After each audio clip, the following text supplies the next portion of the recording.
gozosos de disfrutar este hermoso sábado que nos dio nuestro Creador. Amén. ¿Quién de aquí nos acompaña por primera vez?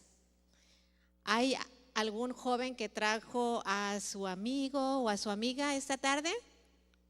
Hoy tenemos un tema muy más para todos los que ya vamos a empezar las clases. ¿Alguien trajo a un amiguito? ¿O alguien nos visita por primera vez? ¿Nadie? Me voy a quedar con un regalito para la próxima entonces. Pero me gustaría que abriéramos nuestras Biblias a Efesios 4:32. ¿Qué dice Efesios 4:32? A ver, open your Bibles. Your phone, if you don't have your Bible with you, you can open your phone. Ephesians 4:32. What does it say? ¿Alguien lo puede decir en voz alta? Y le doy el otro regalito. English or Spanish? Ephesians 4:32, Efesios 4:32. ¿Quién dice yo? ¿Qué es el consejo que nos da la palabra de Dios? ¿Me voy a quedar con el regalito?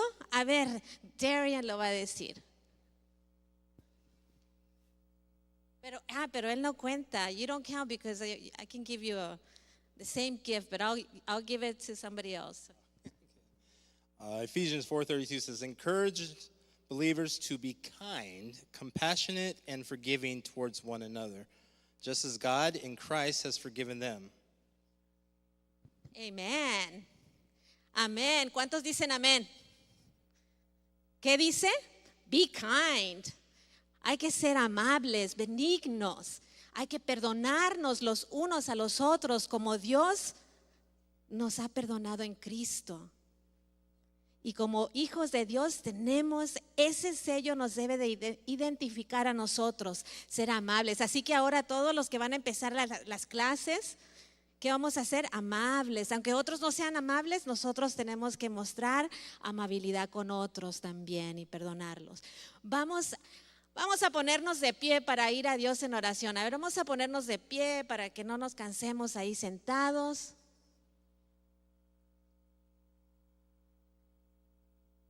Bendito Padre Celestial que moras en las alturas de los cielos, bendito seas, Señor, por los siglos de los siglos. Gracias por tu día santo, sábado, Señor, que nos has dado para reposar en ti, para poder reconectarnos nuevamente y poder recibir esas energías que solamente tú puedes dar. Otro sábado menos para tu pronto regreso, Señor, que lo esperamos con alegría, con entusiasmo.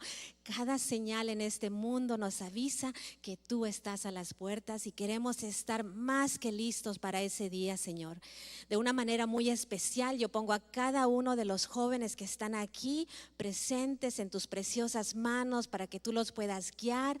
Ahora que van a empezar las clases, Señor, que tu Santo Espíritu esté con ellos, que ellos no tengan temor de nada, que puedan enfocarse, que puedan hacer lo mejor que puedan hacer, Señor, y que no se estresen ni preocupen por nada, porque que ellos tengan la seguridad que tú estás al control de todo, Señor. También te pongo en tus preciosas manos a los padres, a mamá, a papá, a todas aquellas personas que van a estar ayudándoles en este nuevo año escolar, Señor. Te ruego que les des a ellos esa amabilidad también, ese amor, esa paciencia que necesitan para poder ayudarles en esta tarea tan importante, Padre. Y que sobre todo que no se olviden que tú mandas a tus ángeles al cuidado de ellos, Señor. Muchas gracias por escucharnos, muchas gracias por tus santos sábados, Señor, por tu Espíritu Santo. Y te rogamos, Padre, que no te fijes en nuestro estado pecaminoso, sino en lo que tú puedes hacer a través de nosotros. Pongo también en tus preciosas manos al oficial Darian Kendo, que va a estar hablando esta hermosa tarde sobre cómo debemos de llevar situaciones que muchas veces son incómodas, pero que también tenemos que actuar con mucha sabiduría. Lo pongo nuevamente en tus manos, a la directora, a los directores de esta sociedad de jóvenes, Señor, también Day 7, los pongo en tus preciosas manos, y a todos los presentes y también a aquellos que nos ven a través de las redes sociales, Señor. todo esto lo pido solamente por los méritos preciosos de tu Hijo amado, Cristo Jesús. Amén. Pueden tomar asiento.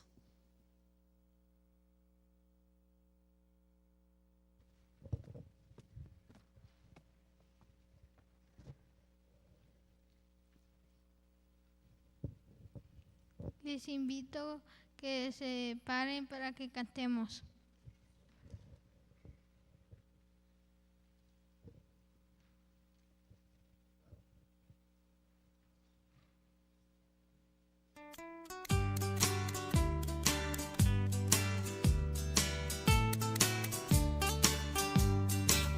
Yo tengo gozo, gozo en mi corazón, en mi corazón, en mi corazón. Yo tengo gozo, gozo en mi corazón.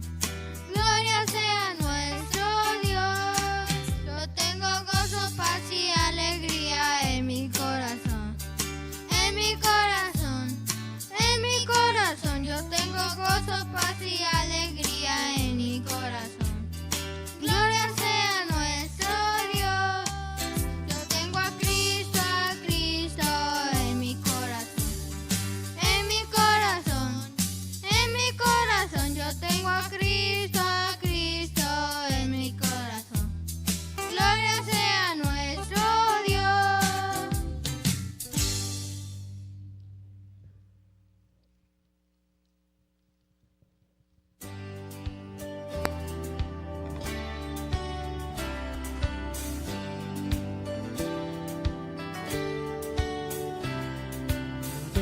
Dios, tu nombre exaltaré y yo canto tus bondades. Yo contigo soy feliz. Te doy gracias por salvarme. Del cielo viniste tú a redimir, desde la tierra a la cruz a perdonar, de la cruz a morir, de morir a la luz. Pero tu nombre exaltaré.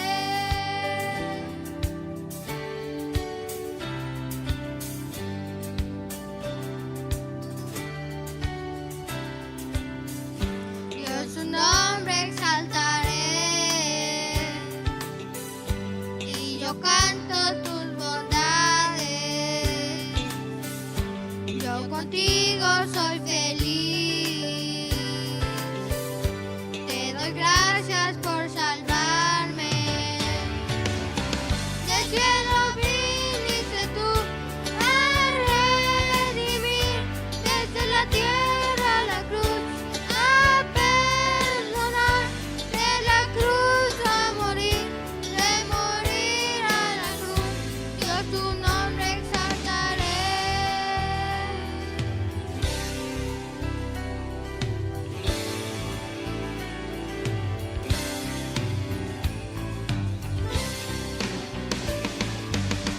Del cielo viniste tú a redimir, desde la tierra a la cruz a perdonar, de la cruz a morir, de morir a la cruz. Dios, tu nombre exaltaré. Del cielo viniste tú a redimir, desde la tierra a la cruz a perdonar, de la cruz a morir, de morir a la cruz. Dios, tu nombre exaltaré.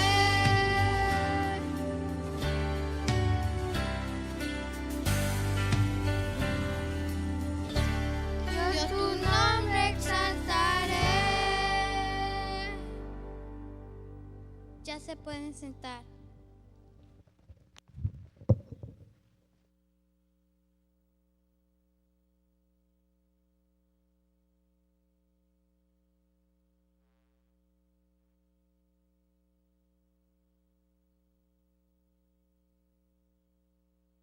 Hola hermanos, ya sabemos de qué se va a tratar el tema, ¿verdad? ¿Se imaginan de qué? ¿A alguien se le ocurre si va a empezar clases de qué tenemos que tener cuidado. ¿Perdón? Del bullying, ¿verdad? Ok. Voy a invitar al pastor Balaguer y a su esposa que me acompañan aquí al frente. Ellos van a ser los primeros que nos van a ayudar con el juego bíblico.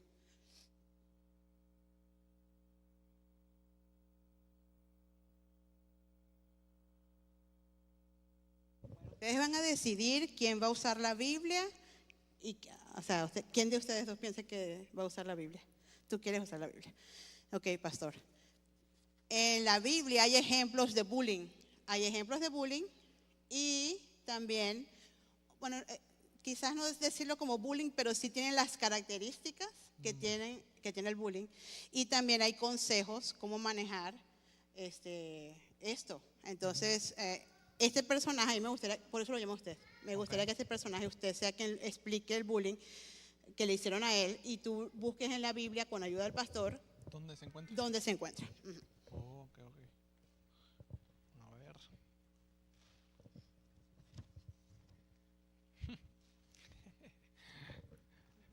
En todas partes se encuentra.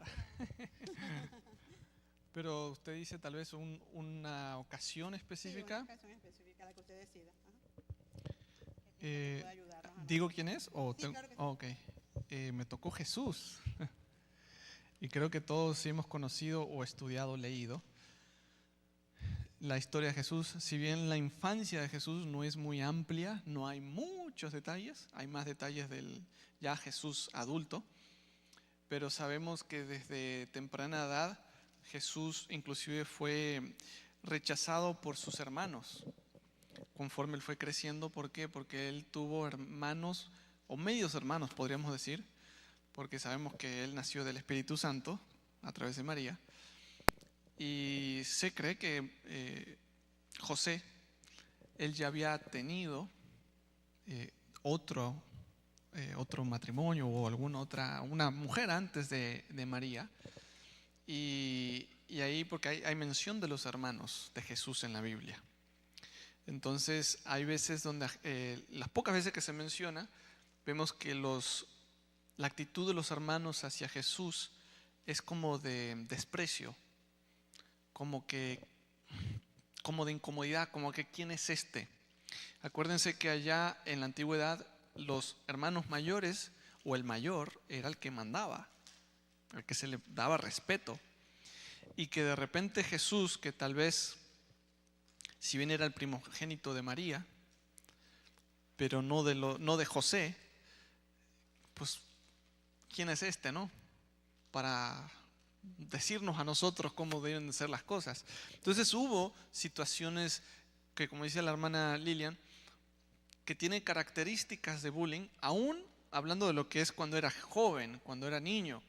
Porque sin duda que después que fue grande, todos sabemos las veces que Jesús fue o quisieron maltratarlo, quisieron burlarse de él, etcétera, etcétera.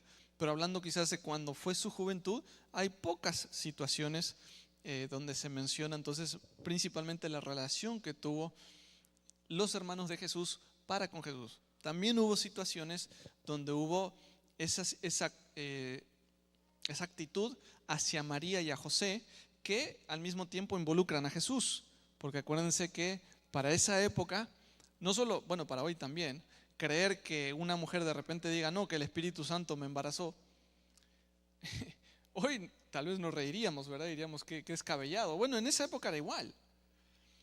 Y tener un embarazo fuera del matrimonio, porque ella todavía no había estado con José, ni se había acostado con José tampoco, eso era para la sociedad, era lo peor, lo más bajo. Por eso ustedes ven que Jesús o María y José cuando llegan a Belén no encuentran espacio, no solo porque no hubiera espacio físico para ellos, sino porque donde ellos fueron no eran bienvenidos.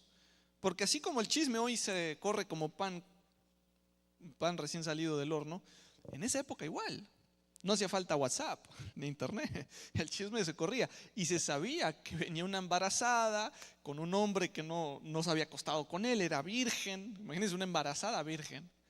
Entonces todo eso, ellos sufrieron un tipo de bullying como papás y obviamente directamente estaba involucrado Jesús allí.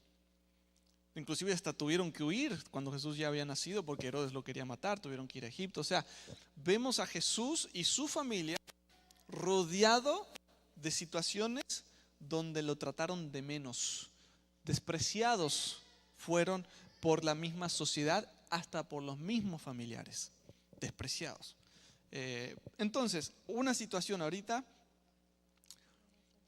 bueno, cuando Satanás tienta a Jesús también es un tipo de bullying, porque si te fijas, Satanás le dice: ¿tú qué dices que eres? A ver si es cierto. Eso es otro tipo de característica de bullying. Hijo de Dios, dice aquí, si eres el Hijo de Dios, échate abajo, como también retándolo a él de que la autoridad que tenía Jesús. Entonces, ahora mismo no me recuerdo, pero lo puedo buscar aquí rapidito, la situación cuando Jesús, o donde los hermanos de Jesús hablan despectivamente de él, o sea, lo tratan como alguien, a ver aquí, como alguien menor y hasta, quién sabe, hasta con un poco de envidia hacia él. Ahora, algunos de los hermanos de Jesús después, años después, se convierten, ¿ok? Entonces, dentro de todo tenemos a Santiago allí, a José. Entonces, déjeme buscar aquí, lo tenemos, a ver,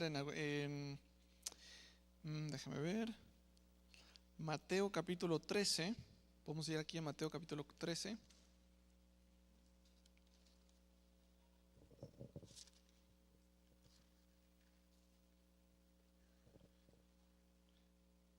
A ver, aquí tenemos a Mateo 13. No, creo que aquí tampoco está.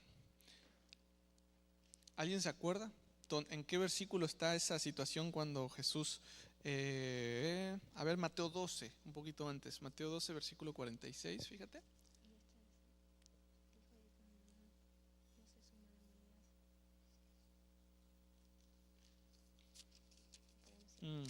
Acá hay una situación también, miren, en capítulo 13 de Mateo.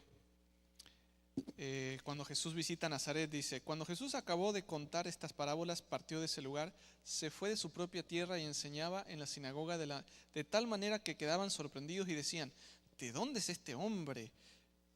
¿O de dónde este hombre recibe esta sabiduría y este poder milagroso? ¿No es este el hijo del carpintero? ¿No se llama su madre María y sus hermanos Santiago, José, Simón y Judas? ¿No están todas sus hermanas con nosotros? ¿De dónde pues tiene todas estas cosas? Y se escandalizaban de él. O sea, ya ve, eso es una manera despectiva, que claro, se asombraban de lo que hacía Jesús, pero era: ¿de dónde salió? No es su mamá María, su papá José, sus hermanos esto y aquellos. Como diciendo, ¿no es este el carpintero? Como mirando a Jesús como algo menos de lo que Jesús era, claro, ¿no?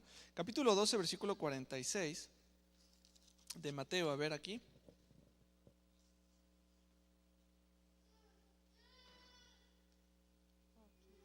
Dice: mientras Jesús estaba aún hablando a la gente, llegaron a su madre y sus hermanos y querían hablar con él.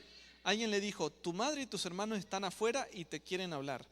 Él respondió al que le hablaba: ¿quién es mi madre y quiénes son mis hermanos? Y señalando a sus discípulos dijo: aquí están mi madre y mis hermanos, porque todo el que hace la voluntad de mi Padre que está en los cielos, ese es mi hermano y mi hermana y mi padre. Bueno, eso es una situación donde lo llamaban los hermanos y la mamá, y él dijo: tranquilo. Claro, hablando de una manera más amplia, ¿no? Diciendo: ustedes también son mi familia, no solo los que están allá afuera que son de sangre, ¿no? A ver, Lucas capítulo 8, versículo 19, podría ser otra situación. Ahorita no me acuerdo específicamente, pero ¿me pueden ayudar? Tal vez buscar allí. Hay una situación donde los hermanos de Jesús lo ven como despectivamente a Jesús, ¿no? Y es un tipo de bullying que sufrió Jesús. Acuérdense que Jesús, por haber nacido en una sociedad donde se veía mal que una madre o una mujer estuviera embarazada, como le pasó a María, y sin haberse acostado con su esposo, pues obviamente, y quizás hasta el día de hoy todavía se ve un poquito mal.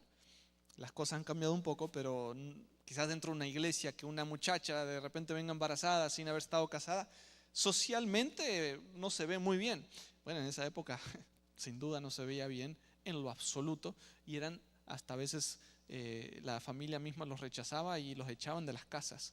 Entonces Jesús desde que nació experimentó lo que es el bullying, familia, que hoy le conocemos como bullying, ¿verdad? En esa época tal vez no, pero sí las características de lo que él pasó. ¿Y quién mejor que Jesús para entendernos si en algún momento nosotros hemos pasado por eso? Por muchas razones, a veces por ser diferentes o por diferentes situaciones en las que vivimos, y siempre hay gente que está allí para dar algún mal comentario, alguna palabra negativa, ¿no? Y las palabras tienen mucho poder.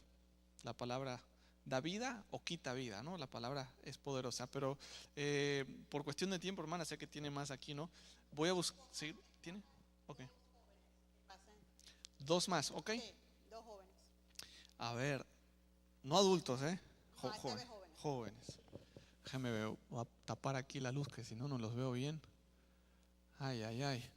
Voy a dejar que elija Arlene mejor. Ay, no, ¿qué me I'm sorry in advance.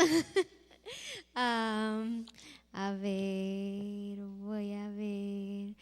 ¿Nadie quiere hacer volunteer? No, ok, bueno, entonces voy a Estrellita y a Isabela que vengan al frente. Gracias, pastor. A ver, ¿quién de ellas quiere la Biblia?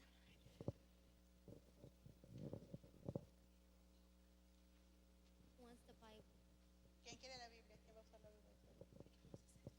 Lo mismo que el pastor. Mira, escoge algo acá, un papelito. Ok, ¿qué dice? O bueno, en este caso no es un personaje, en este caso es un consejo que da la Biblia, cómo manejar cuando te hacen bullying. Entonces lo lee una de ustedes y la otra lo explica.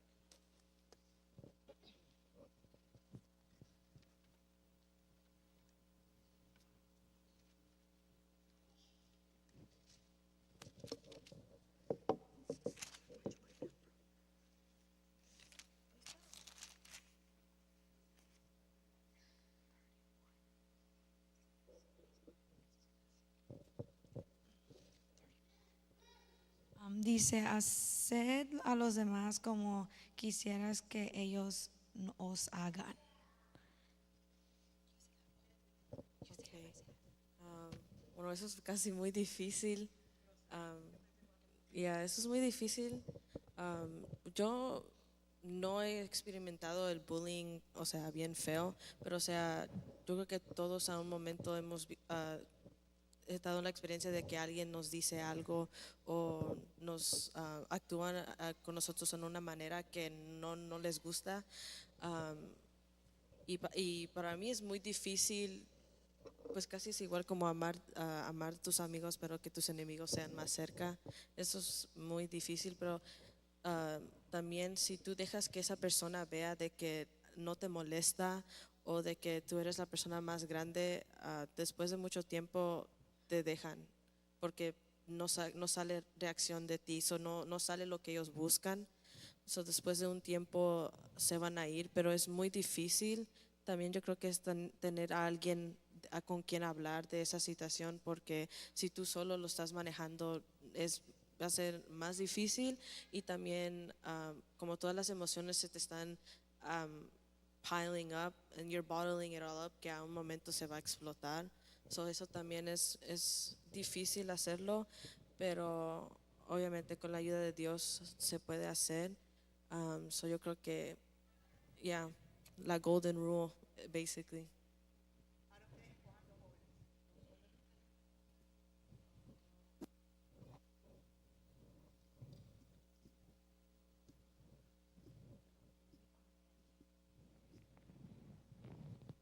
Abigail y Natalie.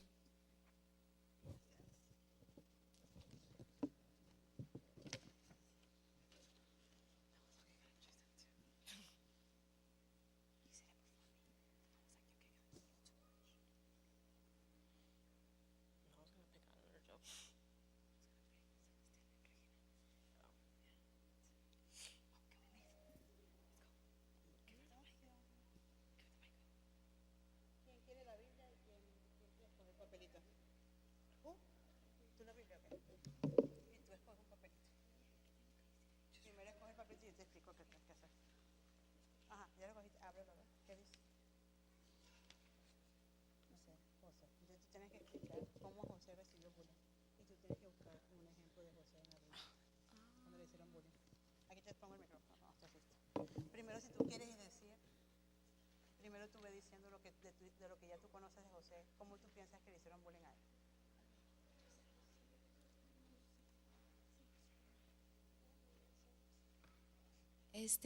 Escogí José y yo creo que a José le hicieron bullying cuando sus hermanos le hacían burla porque tenía sueños y que era pura fantasía de él y como que ellos pensaban que él se creía mejor que ellos, pero en realidad José era muy humilde. Y también me acuerdo de que era el preferido de su padre y por eso le tenían mucha envidia. Y cuando le dio el saco de colores, pues sus hermanos dijeron, pues nosotros no tenemos un saco de colores como el de él, o por qué mi papá hizo eso. Y pues después de eso lo echaron a un hoyo o algo así y lo vendieron. So, eso fue su bullying de él. La historia de él está en 1 Samuel 17. ¿Tienes ahí un ejemplo?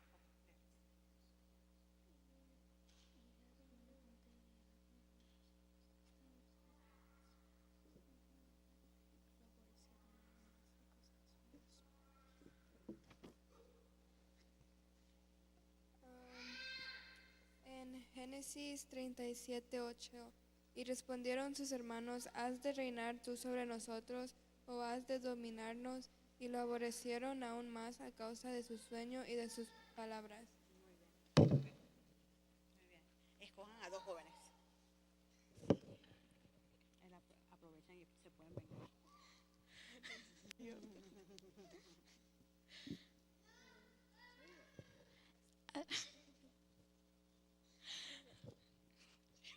Alan y Leo.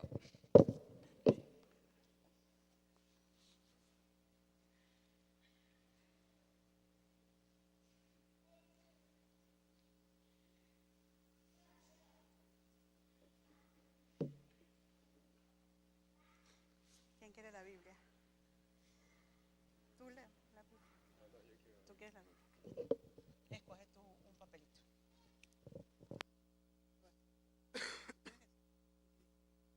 Esos son cómo Dios aconseja. Si se hace de bullying, cómo Dios aconseja que tú lo explicas. Él lo lee, tú explicas. ¿Cómo puedes aplicar ese versículo en el bullying?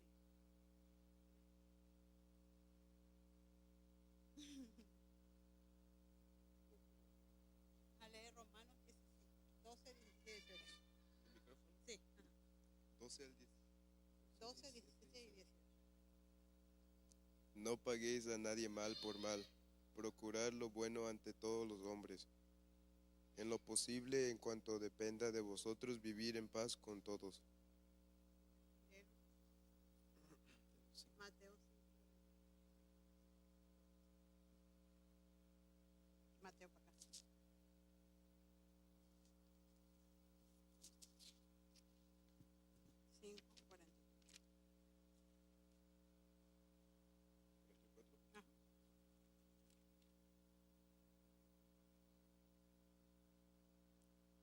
Pero yo os digo, amar a vuestros enemigos, bendecir a los que os maldicen, hacer bien a los que os aborrecen y orar por los que os maltratan y persiguen.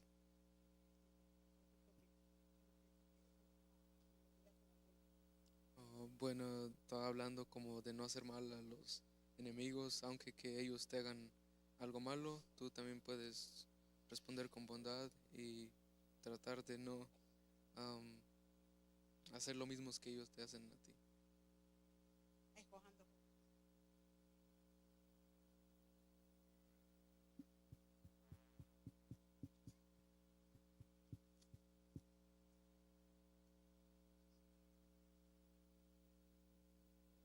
Hay dos de ahí. Asael y a Isaí. Venga.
por el camino se burlaban de él diciendo, calvo sube. Mirando hacia atrás, los vio y los maldijo en el nombre del Señor. Entonces salieron 2 osos del monte y despedazaron a 42 de ellos.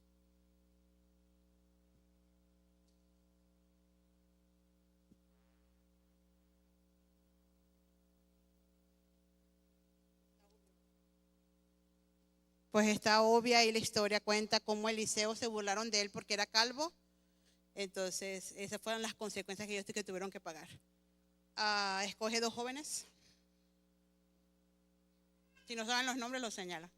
Ya que ustedes están aprendiéndose los nombres todavía.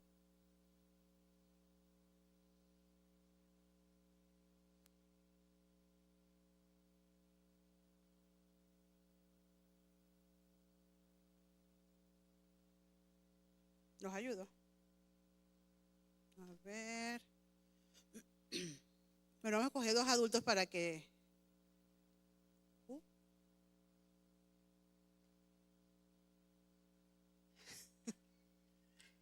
No, pobrecito, está casi que se mete debajo de la silla. No, pobrecito, no. Ok, vamos a pedir a 2 adultos, el hermano Oscar y a su esposa. Gracias. Sí, gracias.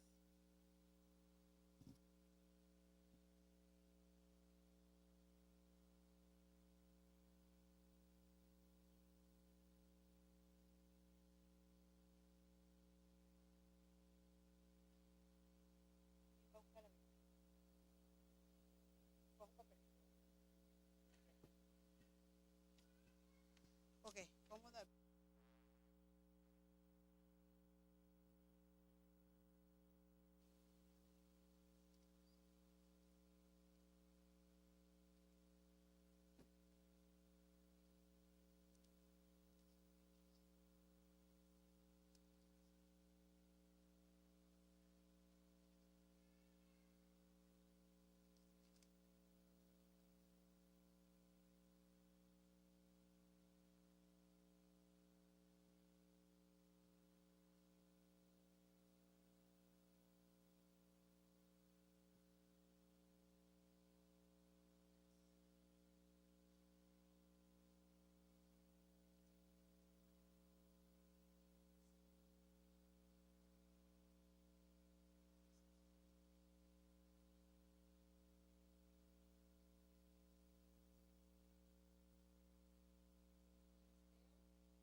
Y el filisteo dijo a David, ¿acaso soy un perro para que vengas a mí con palos?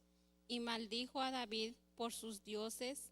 Luego agregó al filisteo, ven a mí y daré tu carne a las ovejas del cielo y a las bestias del campo. Entonces dijo David al filisteo, tú vienes a mí con espada, lanza y jabalina, pero yo vengo a ti en el nombre del Señor Todopoderoso, el Dios de los escuadrones de Israel, que tú has provocado. El Señor te entregará hoy en mi mano, y yo te venceré. Cortaré tu cabeza y daré hoy los cuerpos de los filisteos a las aves del cielo y a las bestias de la tierra, y toda la tierra sabrá que hay un Dios en que Israel, y toda esta multitud sabrá que el Señor no salva con espada y lanza, porque esta es una guerra del Señor, y Él os entregará en nuestra mano. Y cuando el filisteo se acercó para atacar a David, corrió hacia él.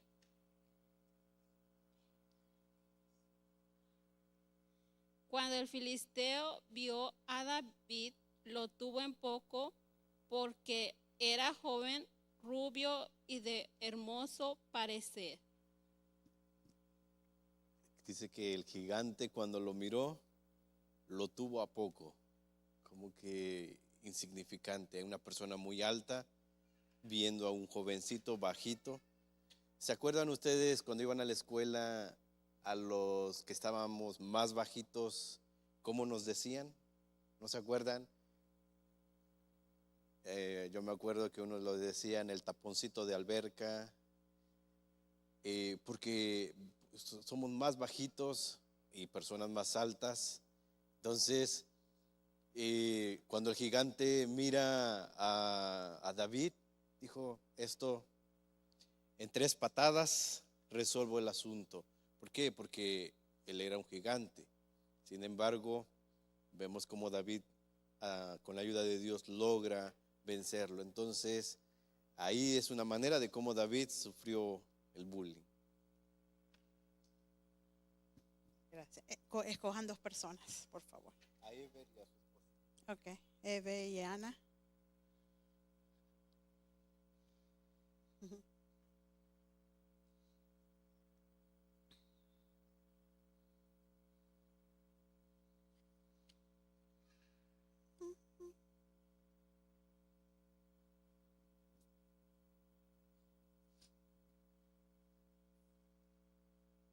Yo tengo otro ejemplo también como hicieron, como otra situación que David pasó. Si quieren vayan escogiendo un papelito.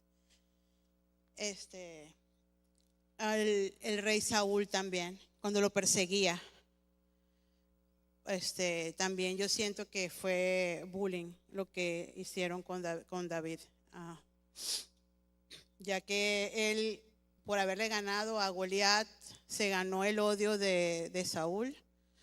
Y lo persiguió hasta porque lo quería matar, y la única manera que lo dejó en paz fue cuando vio que David había tenido la oportunidad de matarlo y no lo hizo. Yo pienso que también ese es un buen ejemplo de esa situación.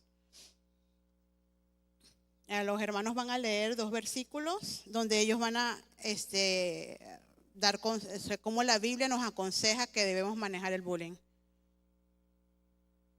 Ok, Efesios 4:29 dice: ninguna palabra mala salga de vuestra boca, sino que sea buena para edificar a otros según sea necesario, para que dé gracias a los oyentes.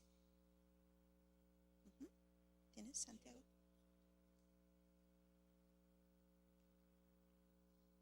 Esa la encuentran en Efesios 4:29. Y Santiago 1:22 dice, pero sed hacedores de la palabra y no tan solamente oidores, engañándoos a vosotros mismos.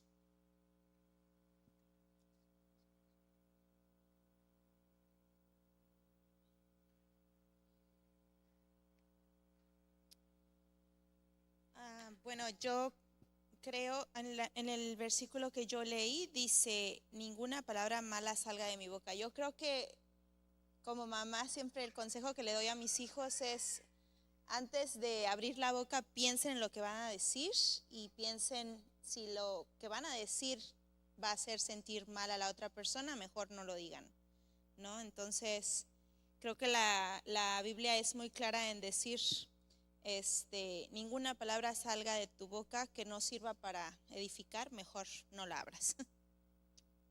Y creo que en que dice, sed hacedores de la palabra, no solo oidores, es que tal vez, bueno, como yo lo aplicaría, es que tal vez nos pasamos la vida escuchando, trata bien a tu prójimo, trata mejor al que te trata mal, sé buen cristiano, pero salimos de aquí y se nos olvida de repente. Entonces creo que deberíamos de poner más en práctica todo lo que aprendemos aquí.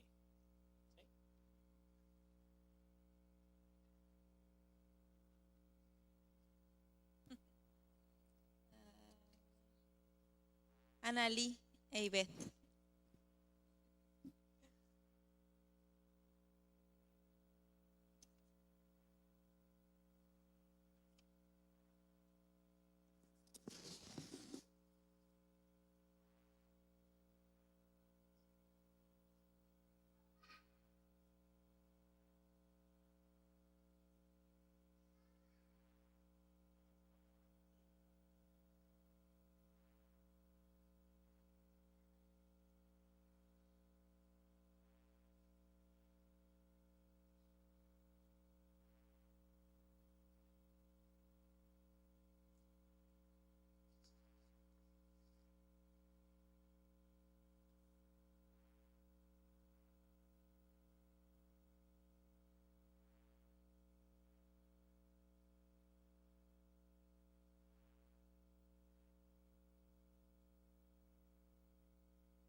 Y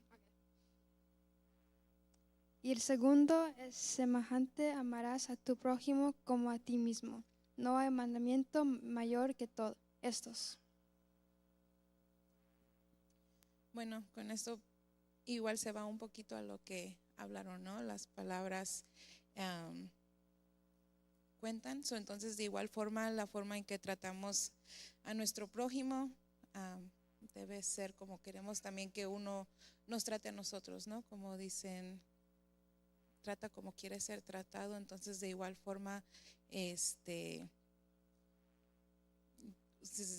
tú quieres que se traten mal, pues entonces vas a tratar mal, ¿no? Pero yo creo que nadie quiere que se trate mal. De igual forma, las palabras que uno diga a otra persona, pues son las que uno quiere escuchar a nosotros mismos. Entonces, eso nos guía, ¿no? En cómo debemos de ser y como personas en nuestro diario vivir.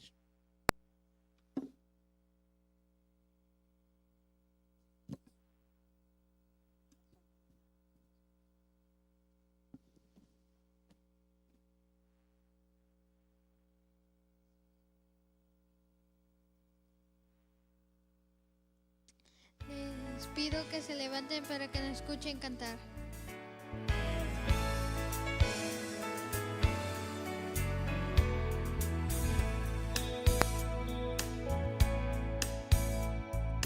Cristo, tu gran amor me inspira. Cristo, tu gran amor me anima, pues tu luz ilumina la oscuridad. Tu verdad me conduce a la libertad. Brilla en mí, brilla en mí. Brilla Jesús, danos hoy la luz que da tu gloria, pues tu calor trae paz y amor. Ven como el sol de justicia y misericordia. Brilla Jesús, danos hoy tu luz. Brilla Jesús, danos hoy la luz que da tu gloria, pues tu calor trae paz y amor. Ven como el sol de justicia y misericordia. Brilla Jesús, danos hoy tu luz.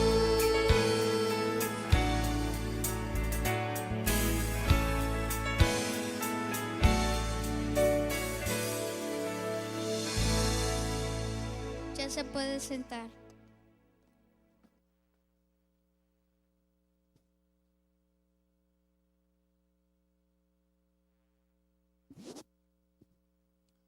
Good evening, everyone.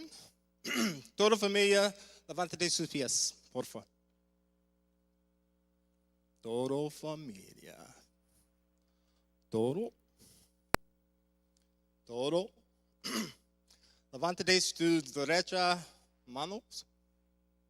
And repeat after me. That's as much as in Spanish I can get. I promise, after today, I will not be a bully.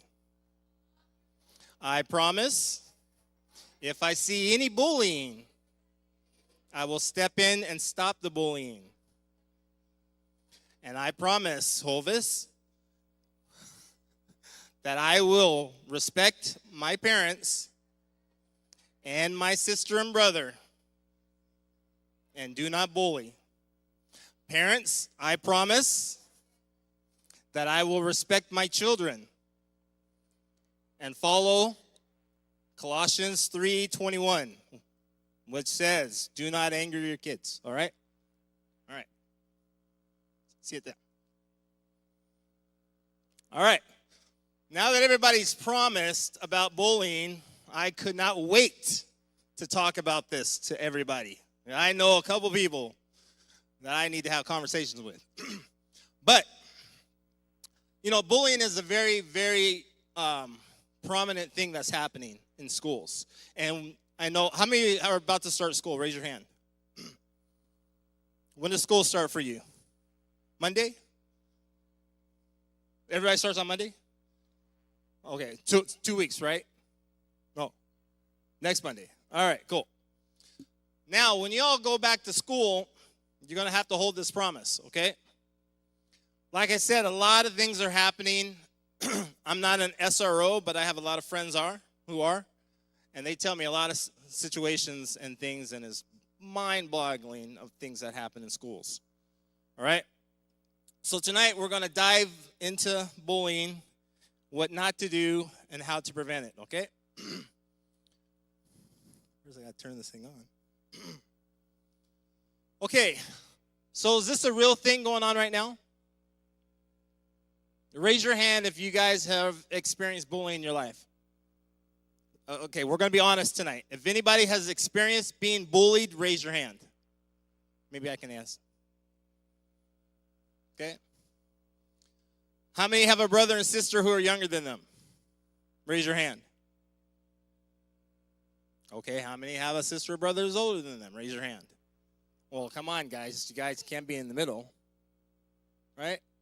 Somewhere along the line, you guys have experienced an older child or sibling picking on you. I know I'm the last of 9, so I got picked on quite a bit. But also, even us younger ones have picked on the older ones, because I also picked on my brother and sister, so I could have been considered a bully when I was growing up. When we go through those type of changes, we tend to go through all sorts of emotional things that are happening in our lives. Like, why is this happening to me? Where is this happening? How can I prevent this from happening? Right? So as we talk about the statistics that are going on through bullying, if you look here in the United States in census of 2025, you can see where Texas has, and this is in per capita of about 100,000. So Texas has 24 times 100,000. What is that? Somebody give me an answer. Quick, let's go. If we're talking about just Texas alone, the statistics on bullying in Texas at 24 times 100,000, what is that, somebody? Raise your hand if you know. Who knows math? All right, here, hold on. Let's figure this out. No, she's going to embarrass y'all.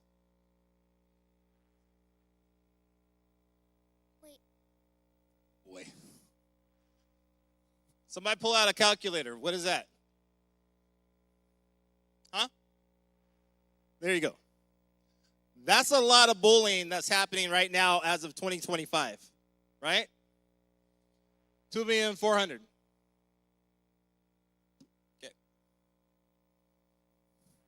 Si hay algún papá que necesita traducción a español, se pueden sentar aquí con Elizabeth y Elizabeth puede traducir lo que Darian está diciendo. Yeah, totally forgot about that disclaimer.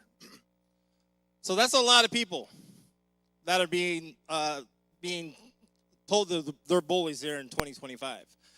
If we continue on, the bullies that are bullying people, 16 to 20 bullies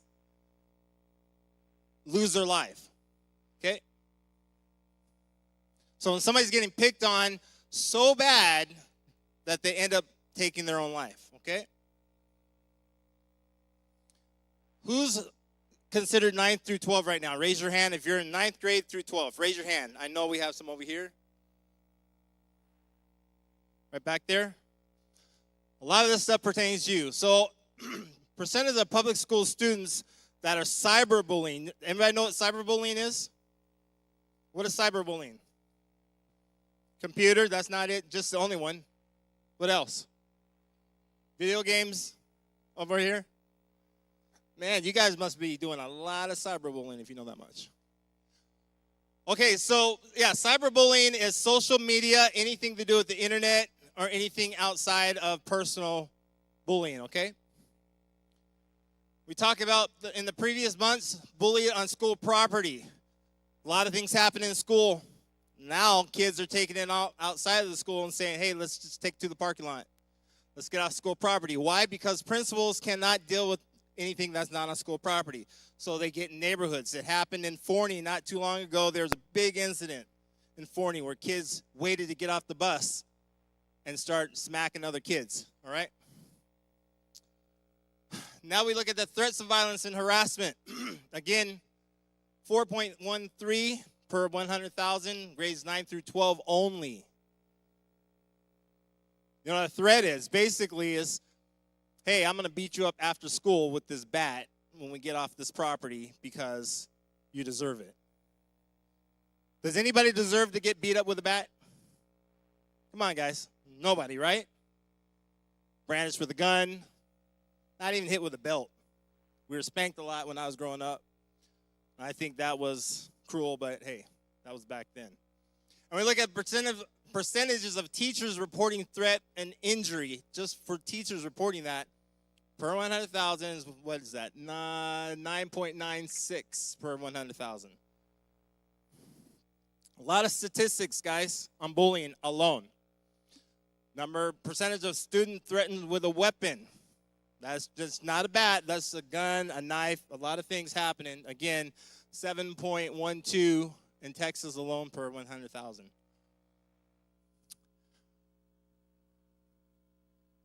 So what do? What kind of advice do we have? Right? There are 4 types of bullying considered by the federal government to be listed as bullying. Let's start naming them. Name them off. What's one? Cyberbullying. We already talked about that. Okay, number 2. Physical bullying. Number 3. Mental, same as emotional, okay? Let's go through them. The first one would be emotional. Emotional bullying is when a person pretty much, let's talk about a parent, yells at a kid. You are so, right? Why can't you do something straight? Right? And especially in front of your friends, right? Parents yell at their children all the time in front of their friends. Why can't you just do this one time without being asked, right? That emotionally takes down a child, right? Another type of bullying is verbal. Different than emotional because my emotions have gone down, but verbal abuse is calling names, okay? Name calling. You blankety blank. I'm going to be so mad at you if you don't, start name calling, right? That's abuse. Physical. This is what we deal with in law enforcement all the time, right? We get called to domestic violence. Husbands beating up a wife. Wives beat up husbands, right? Somebody's going to jail, right? Physical abuse. And then finally we have what we talked earlier, cyber. Cyber, I'm on social media texting somebody saying, did you see Julie talking to that girl and she's this, whatever. I can't believe this. And Julie's all of a sudden in the group and they forget and then she sees and catches wind of that. Right? Cyberbullying. Getting a whole bunch of people against somebody through social media. So emotional can really tear down the walls of a person, especially students, right? You don't see a lot of statistics talking about parents that are committing suicide because their child talked to them wrong. It's the other way around, people. Your child, parents, are the ones that are going through the emotion. They want to be able to look up to you, and if they can't look up to you, they look up to their friends, and if their friends are putting them down and you're putting them down, what choice do they have? So they're going through an emotional state right now of how do I cope with my parents don't like me, My friends are talking about me. I got kicked off the track team. I can't play football. I can't dribble a ball. And now I'm stuck in a corner emotionally. Right? I'll let you read that because it's too long for me in Spanish. Even though I can sing in Spanish, it's too long. We're talking about emotional bullying.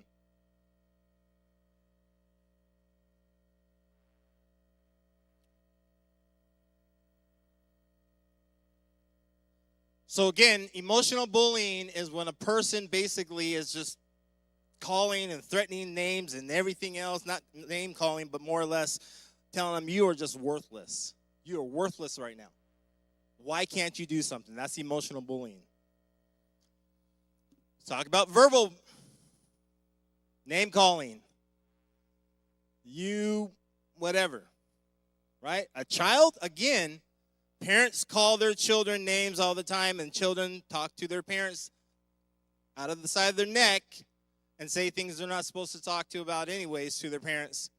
And they're verbally abusing their parents. So don't just think that children are the ones, or kids or youth are the only ones that are getting abused verbally, because parents get it too. Goes both ways. But statistically, we look at children and youth are the ones that are taking their lives. Okay? Go ahead and read that. Again, on verbal.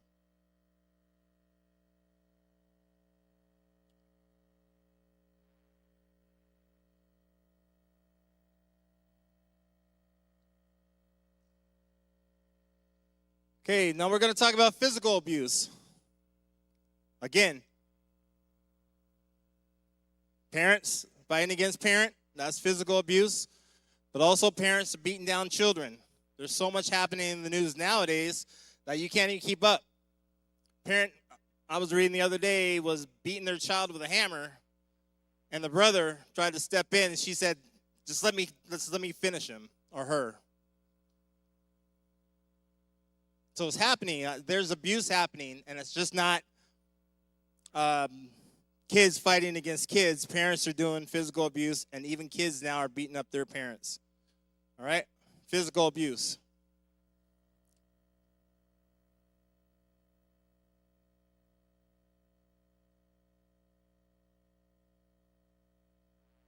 And finally, we're talking about cyber. Again, cyber is phone, internet, anything to do outside of emotional, verbal, and physical. Okay? Those four topics, emotional, physical, verbal, and cyber, are the ones that can be recognized by the federal government as abuse. And let me give you a quick known fact here. That y'all didn't know that cyber bullying is the only type of bullying that you could be sent to jail for without actually being arrested for. Let me say that again. Cyberbullying is the only type of bullying that you can be sent to jail for without physically being arrested for. Physical abuse, yeah, I come to your house, there's a fight between the two, somebody got a black eye, somebody's going to jail, I can arrest you, go to jail. Parents, if they get wind of your child, you get wind of your child coming home and saying, hey, Julie is texting Sandra, and Micah and Michael and Tony have all received the same text about me, I can actually take myself as a parent to a court of law and file an affidavit for cyberbullying, and cyberbullying goes up to 1 year in jail, which is a Class B misdemeanor, and a $2,000 fine. And nobody has to be arrested on the spot like you would physical abuse or anything like that. So understand, cyberbullying is something that can actually be taken in account in the law, that you don't have to be arrested for on the spot, but you can go to court for that and go to jail for that. The reason why is because there's a federal law that says if you're passing information across the internet which is a federal offense that's not supposed to be. It's a federal crime. And that's how they look at it. They look at it as a federal crime, even though it's a Class B misdemeanor, but you're doing stuff over the internet, just like you would child pornography, different things that happen, right? So just remember that. So parents, if your kid comes home and you find out that they're actually being bullied through the internet by other friends, you have that right to take that family to jail or to court for cyberbullying. This is the only one out of the 4 they can actually go to jail for. Okay? Did you read that?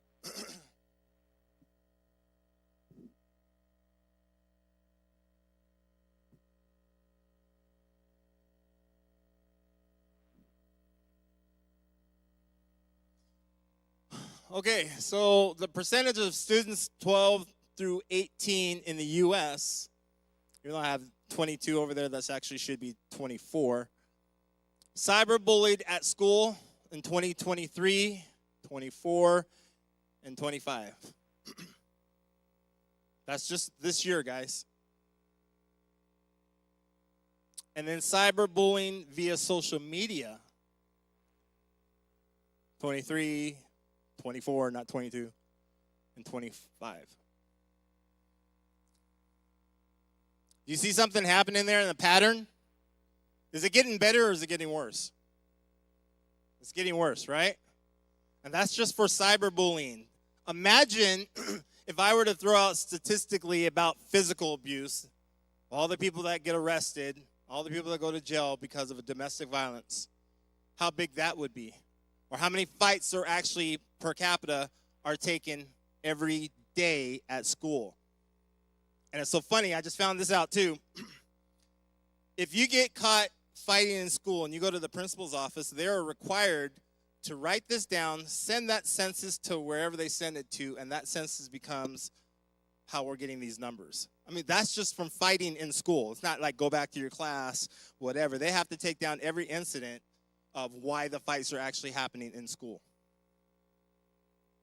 That's where they're cracking down, guys. They're not taking it anymore like it was when I was growing up in 1980, whatever, to, hey, you got in a fight, just go back to class or go home for the day or whatever. I never got sent home, but it's changing now. Now they're trying to keep track of things that are happening in schools and where our students are actually losing their mind with one another and getting fights. So I behoove those who are going back to school. The moment you're sent to a principal's office, your name is basically part of the stat and being sent in. Okay? So we're talking about 3 things. So in a situation that is bullying, what do we have to do as parents? We'll go directly to the parents.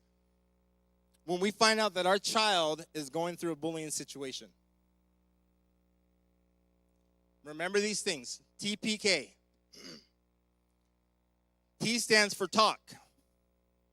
Sit down and talk to your child and figure out what the heck just happened today. You left the house at 8 o'clock. You came home at 4. You got a black eye. You're crying. You went straight to your room. And that's the thing that parents need to understand. Sometimes kids, when they go directly to the room, there's a problem. It's not that, hey, I don't want to talk to you. I'm just going to my room. This is where I live. Sometimes parents have to let their child do that. But don't let your day go by as a parent. Don't let your day go by where you don't talk to your child and figure out what happened at school, because they may be going through an emotional trauma that you don't know. And you may think that their daily life is just to come home and go upstairs. And that's where they be, right? So you need to talk to them. How was school? And literally ask them how things happen. If they tell you, hey, it was great or whatever, blah, blah, blah. But if they tell you, hey, I got to talk to you because so-and-so and I are having problems, or I got beat up today or whatever. All right, so now as a parent, you find out your child got beat up. What do? Number P, you plan.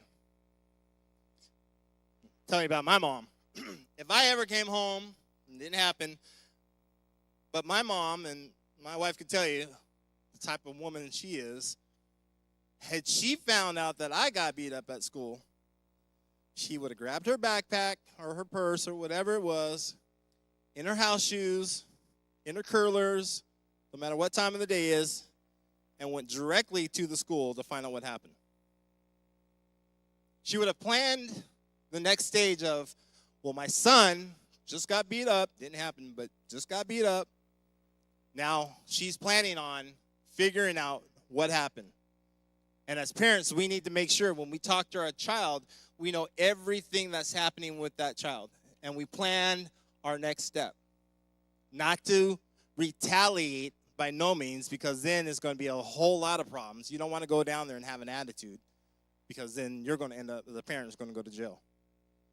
But you want to go ahead and plan after talking to your child, how do we take care of this situation? How do we change what has happened in our bullying to our child and make it a positive situation, okay? Well, we have to know. We have to know exactly what happened and how to prevent it from happening again. Sometimes it's a matter of taking our child out of school, out of that particular school. If it's a continued thing, he goes to school every day, he's getting beat up, every day getting the lunch money taken, every day getting kicked. Well, we don't want our child to go through that, because now they're going through what? What are they suffering? What is a child suffering through? What is the first thing they're suffering through when this is happening? Out of the 4 types of bullying, what type are they going through? The child. Come on, guys. What type of bullying? There's 4 of them. Emotional, verbal, physical, and cyber. Your child is coming home and he's crying. What is he going through right now? Emotional. He's going through an emotional state right now, and that's something that the parent has to understand. Why is this happening? So they have to know, how do we prevent this from happening again? How do we stop this from happening with our child when they've gone to school and they're coming home and they're crying, and now I've gone back up to school and we're planning to figure out how to take care of this. Now I want to know how to take care of it. If I have to take my child out of school, I'll take him out. Okay?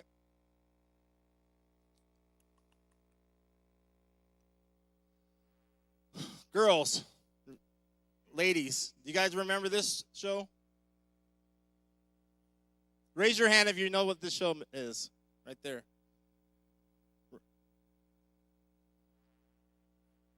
Who said it over here? What's the name of the show? Mean Girls, right? Ha, ha, ha. So, why is it called Mean Girls? Does that mean that girls are the meaners? Maybe. Let's talk about stats again. In a school, when you look at schools, things that are happening in the schools, who is the most that spreads the gossip in the schools? Is it the guys? No, it's the girls, right? Hence why they came out with this movie called Mean Girls. This movie was very popular. I didn't see it, but I've heard about it. And it's called Mean Girls. They're mean. They're picking on other people. So let's make a movie about it. It got so bad that I was walking through the store one time and I stopped, and I have it on my phone still, and I said, oh, wow. They have a Mean Girls, it was like a creamer for ice, coffee creamer or something like that I saw, and I was like, what? So they're still promoting for Mean Girls.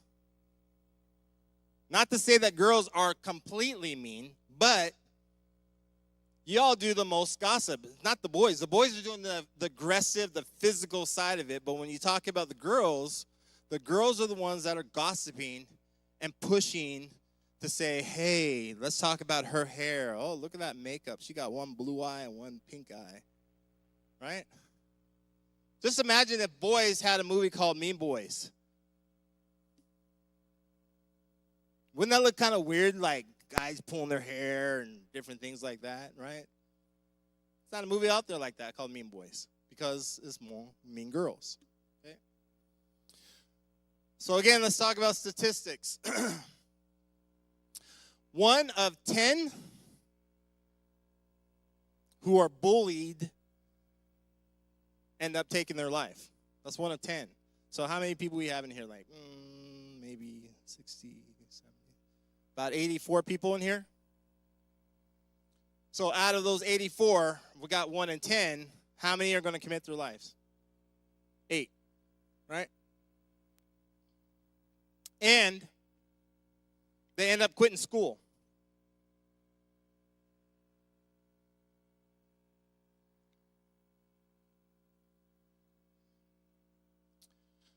$2.7 million become what? A big statistic, guys. There's 2.7 million bully people out there right now. 2.7.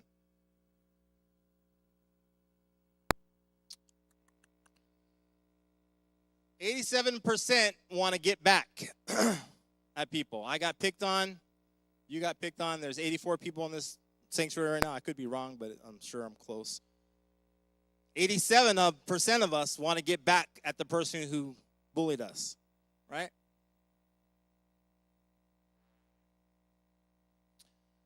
%, like to pick on kids.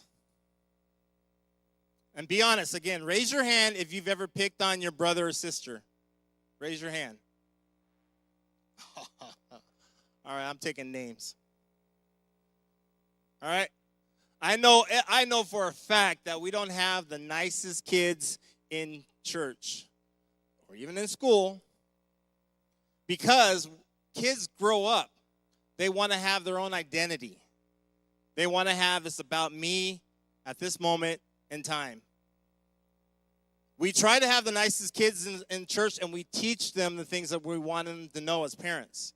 But sometimes our children get out of line, and parents have to take their child out and put them back in line. Okay? Watching things that are on internets, we're seeing kids pushing each other when they should be praying. Right? So they want to pick on other kids. 86%. 61% of those want to get physical. It's not just verbal. It's when we get home, I'm going to beat you up. And I'm not going to let mom and dad understand or know that I'm beating you up. Okay?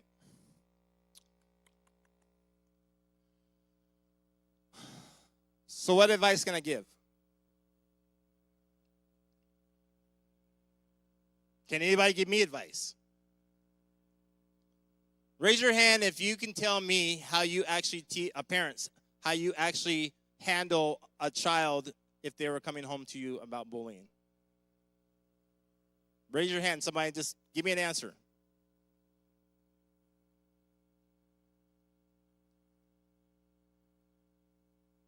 Anybody? Abby? Any answer? No answer? Okay. Well, what we have to do, we have to be called an upstander, okay? Anybody heard of bystander before? Like if you're in a car accident and you're the first one, look, I seen the whole thing. This car was coming down the street, and he turned left and hit this person over here, and this car came and swiped this person over here. Those are called bystanders, right? They tend to see everything when they know they're not supposed to see everything, but just keep moving on. I don't know how many traffic accidents I've been in where people are telling me, "Hey, this happened. I have the answer for everything." We don't need to be a bystander whenever there's bullying going on in school. Students, we need to be what is called an upstander. In other words, we need to step in, like I told you to raise your hand, and tell that child or your fellow student, "Hey, that's not cool, dude. Why are you doing that? Why are you picking on him or her when he or she didn't do anything to you?" Even if you get pushed, even if you don't get aggressive, you become what is called an upstander, okay? We need to learn how to report incidents that are happening. All right, fine. I'm finna go tell the principal right now on you because you were picking on her, and I don't want you picking on her no more, so you in trouble when I get back. We need to know how to report incidents when they're happening, okay? Don't be a tattletale. But what it is basically you're protecting somebody, right? And we need to be inclusive in everything that we do. We need to jump in when we feel like we should in the first place. Don't stand by and take your phone out. Because the moment you start videotaping, what are you doing? If you're videotaping somebody getting bullied right now, what are you doing? Come on, guys. You're participating in the bullying and becoming cyber bullied, right? Because now you're using a phone to record a bullying situation, right? So now you're becoming part of the problem and not part of the solution. We've heard that so many times. This is what I talked about. Legal options. Again, cyberbullying is the only one that you can actually take somebody to court for without physically being arrested at that point in time. You come home and next thing you know you have a summons to go to court because of bullying, and it's like, what? How did that happen? And there are 50 right now anti-bullying laws. That pretty much is a law in every state, right? About bullying. Look it up. If you don't believe me, look it up.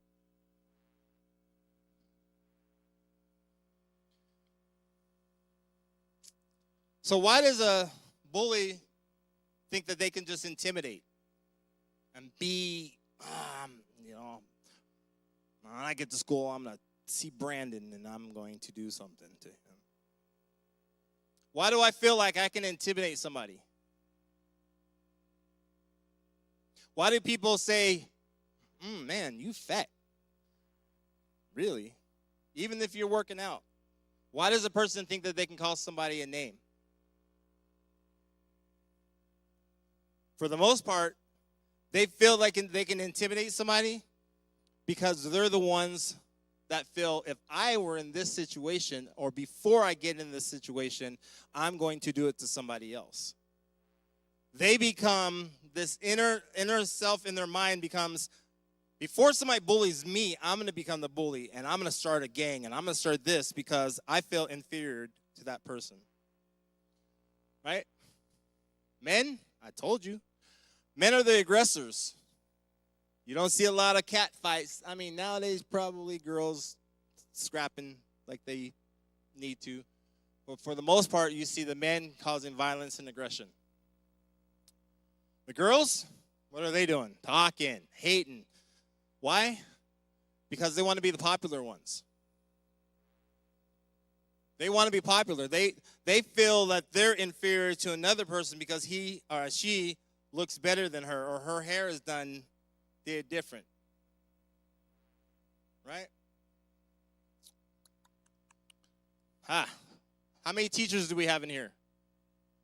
Raise your hand if you're a teacher, please. Oh, no teachers? Okay, I can talk about you. Teachers, believe it or not, they bully their students.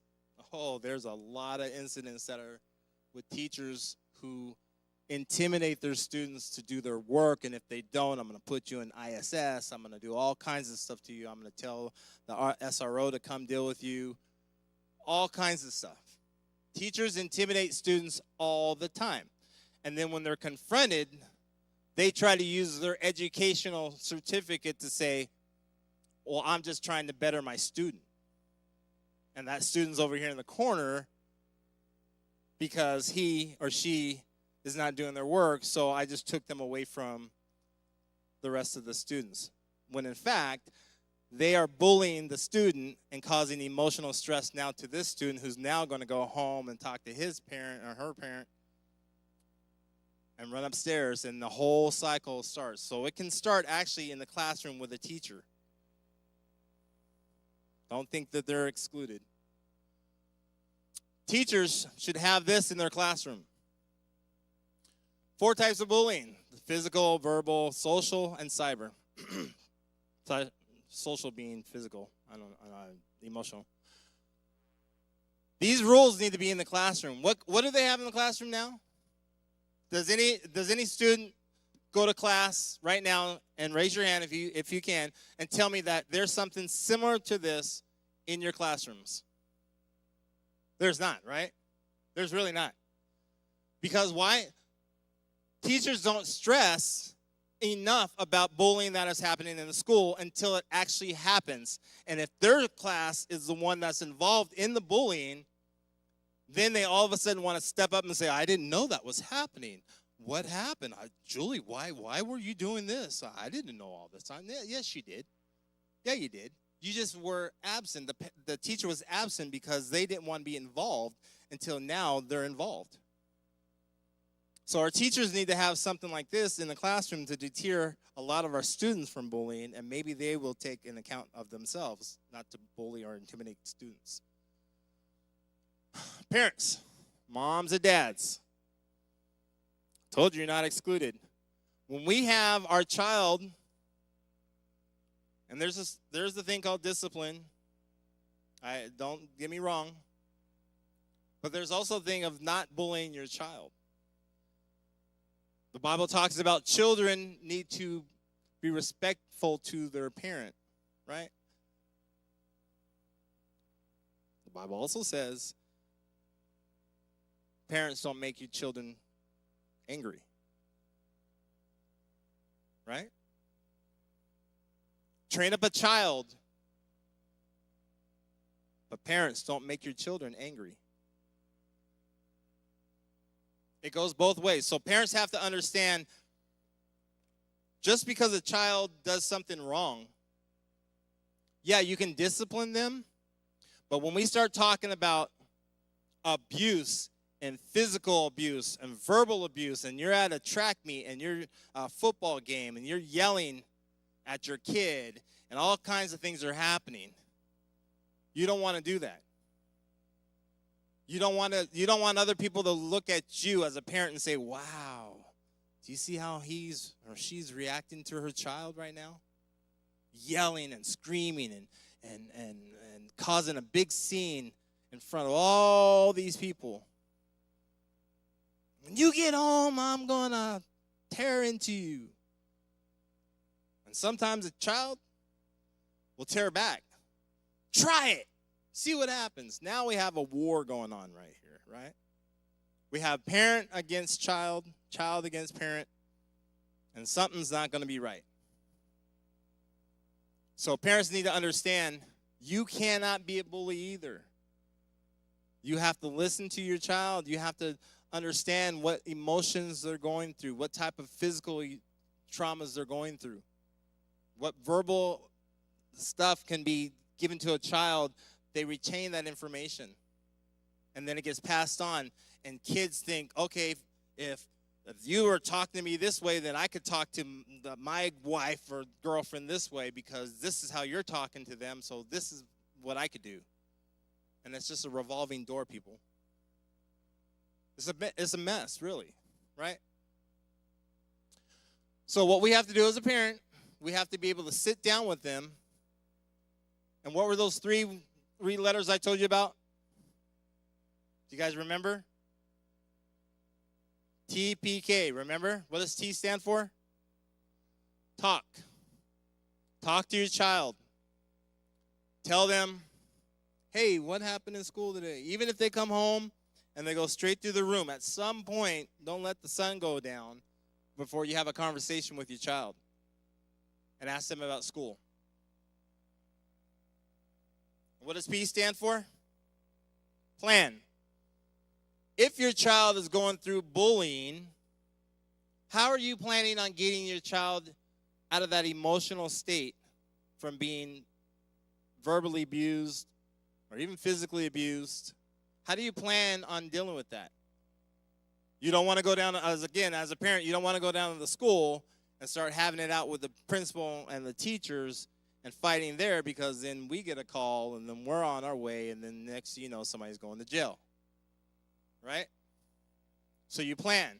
And then finally, you need to know what you're going to do. The principal sat down with the teacher who sat down with you, and they said, look, this is happening 5 or 6 times a week, maybe even a day. we think it's better that Tommy leave the school. Well, that's maybe what you think, but I'm going to have a sit down with my child, and we're going to figure this out. And if Tommy decides not to stay in school or want to stay in school, then I have to know from him, not from you, just because that's what your thought is, because he's getting picked on. Most children don't get kicked out of school for being a bully. They get kicked out of school for being a bullier. So if your child says, you know what, yeah, I'm getting my tail whipped every day, I want to change schools. Well, now as a parent, you need to know what to do with your child. Okay? There's a couple numbers I want everybody to write down, or at least take out your phone, in case y'all go through bullying, or in case you want to report bullying. National hotline is 1-800-273-8755, or you could text 988. Those are preventional hotlines for bullying, suicide, a whole bunch of stuff to prevent things happening. I know it's a cliche. I know people say, oh, there's all these hotlines out there all the time. There's all this stuff. But does it really work? It really does. Why? Because people are actually taking the time to listen and put people in front of you that can actually help you in a bullying situation, physical abuse situation, anger situation, even a cyberbullying situation, okay? And then there's this other one. I'm going to close right now, guys, but I hope that whatever information I gave tonight, that it will help. Again, y'all raise your hand. If anybody gets caught bullying or calls a person a name or anything, at least in this church, I'm going to hold you all accountable. Okay? We're going to get ready to start school. Don't make it a habit. Students, don't make it a habit to call people names or start things in school or start groups to make other people or other students feel emotionally down. Kids take their lives every day because of bullying. It happens every day. And that's the one thing that we want to prevent is students our lives being lost because somebody called them a name, whether it was a parent or a fellow student. Okay? All right.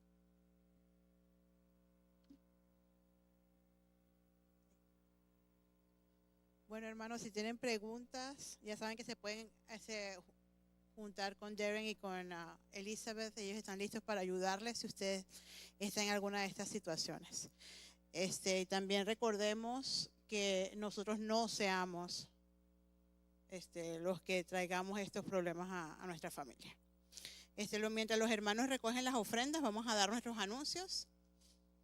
Ya sabemos nuestros cultos regulares, que son miércoles y viernes a las 7:30, Loft a las 8, Teen Loft a las 7:30. Los sábados en la mañana a las 9:30, escuela sabática, a las 11 el culto divino, a las 6:30 Day 7. Estén atentos a su chat de conquistadores, ya tienen fecha para su inducción. Igualmente aventureros ya tienen fecha para su inducción. Esas inducciones van a ser en septiembre, las inducciones generales de los clubes de aventureros y conquistadores. También si usted toca algún instrumento, y usted quiere ser parte para poder dar especiales todos juntos con música en vivo, pueden comunicarse con Alfredo para que ese grupo de músicos siga creciendo. Entonces, si usted está interesado en también participar en la iglesia con el talento que Dios le dio, que es un instrumento, entonces se pueden comunicar con Alfredo. Entonces vamos a colocarnos en nuestro círculo acostumbrado para darnos feliz semana.